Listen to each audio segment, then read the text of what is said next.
4 people have been killed as a helicopter crashed into a house in Russia's southern region of Dagestan. Video footage capturing the moment of the crash has been shared in social media.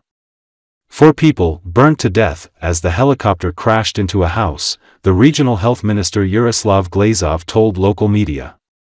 All 3 passengers and a pilot were pulled from the wreckage of Ka-226 chopper but died from their injuries, Minister Glazov confirmed. Ka-226 belonging to JSC Kizlyar electromechanical plant was en route from Kizlyar to Izberbash and crashed near the village of Achisu of the Karabakh district, the emergency ministry said. The house where the helicopter crashed was empty.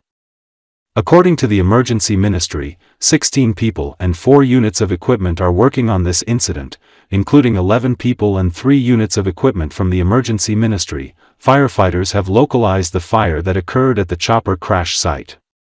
Meanwhile, Israfil Israfilov, head of the Dagestan Regional Management Center, denied reports that there were tourists on board of the crashed helicopter.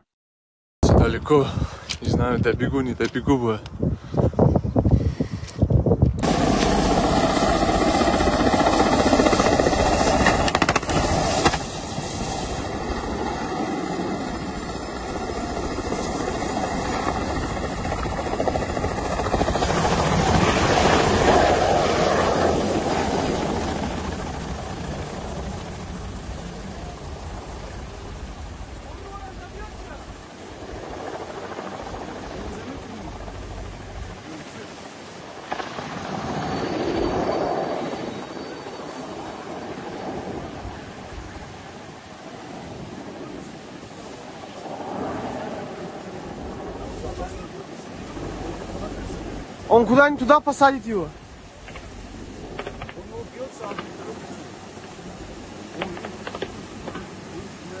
Ой, блин.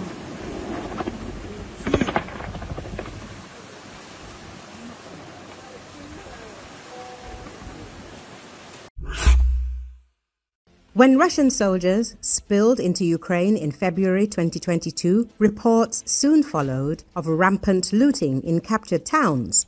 Homes, museums, theaters, even schools were stripped of everything, from food and clothing to computers and washing machines. The stories of theft and destruction revealed the brutality of Moscow's invasion. Today, a growing body of evidence shows that the Russian military has also inflicted some of its cruelty on its own people, Meduza media outlet says. On November 5, 2025, after a region-wide manhunt, soldiers in Belgorod captured one of their own, Alexei Kostrykin, who murdered a local homeowner and raped his wife in late October before killing again on November 3rd. Kostrykin is one of more than 170,000 violent criminals recruited from prisons and pre-trial detention centers to fight in Ukraine. According to Novaya Gazeta Europe, he joins the more than 1,130 ex-con veterans who came back from the front in the war's first 2 years, only to resume a life of crime. The new outlet, 7x7, examined posts on the social network vContact addressed to Vyacheslav Gladkov, the governor of the Belgorod border region, and found 78 messages about looting in local towns over the first 3 years of the full-scale war in Ukraine. Many of the people who appealed to the governor had to repeat their comments numerous times to get the authorities' attention.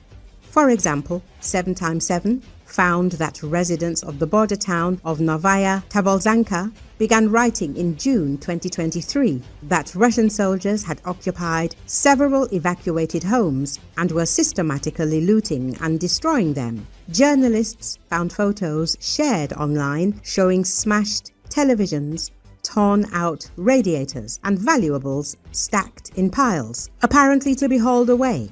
Several locals reported on social media and directly to 7x7 that officials have offered various excuses. Mikhail Proshutinsky said he left Novaya Tobolzhanka to escape Ukrainian shelling when neighbors alerted him to uniformed strangers living in his evacuated home.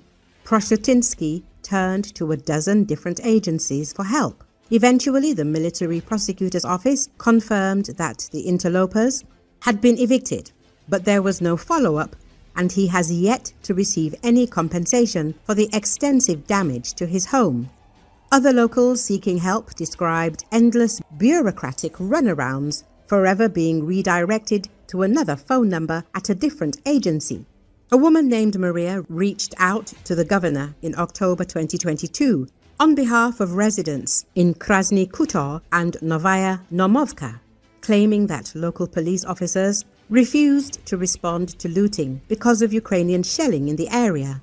Meanwhile, the regional governor has continued to claim that military police, territorial defense units, and volunteer patrols are guarding border towns around the clock. Many civilians living near the Ukrainian border fear looting by Russian soldiers more than Kiev's attacks. Some residents have stayed in their homes despite the shelling and loss of access to food and medicine. 7x7 found that complaints about looting in the Belgorod region far outnumber news reports confirming any investigations into such crimes. In the few cases that have reached trial, prosecutors have charged offenders with theft rather than prohibited means and methods of warfare. Well into Russia's special military operation, district officials claimed that they'd yet to record a single case of looting. Governor Gladkov first acknowledged the phenomenon in June 2023, vowing to increase local patrols and protect people's property. Police in the neighboring Kursk region have opened roughly 200 cases on charges of looting, though it's unclear how many of these crimes were committed by Ukrainian troops during their months-long occupation. Local news reports confirm that police have arrested some Russian soldiers for looting, and a handful of cases have attracted media attention. In April 2025, a serviceman named Dmitry Stenkin attacked a family in the town of Giri, killing the mother, wounding the father, and briefly kidnapping their 2 young daughters. He was soon arrested, but the family reportedly fears that the military might try to cover up the incident. Stenkin is a convicted rapist who has been in and out of prison for the past several years for offenses that include threatening murder, attacking a police officer, and evading parole. Alexei Kostrykin, the accused murderer apprehended in the Belgorod region on November the 5th, is also a serial criminal. According to the news outlet Agent Stvo, he participated in the gang rape of a woman in 2003, a year after he kidnapped and raped another woman.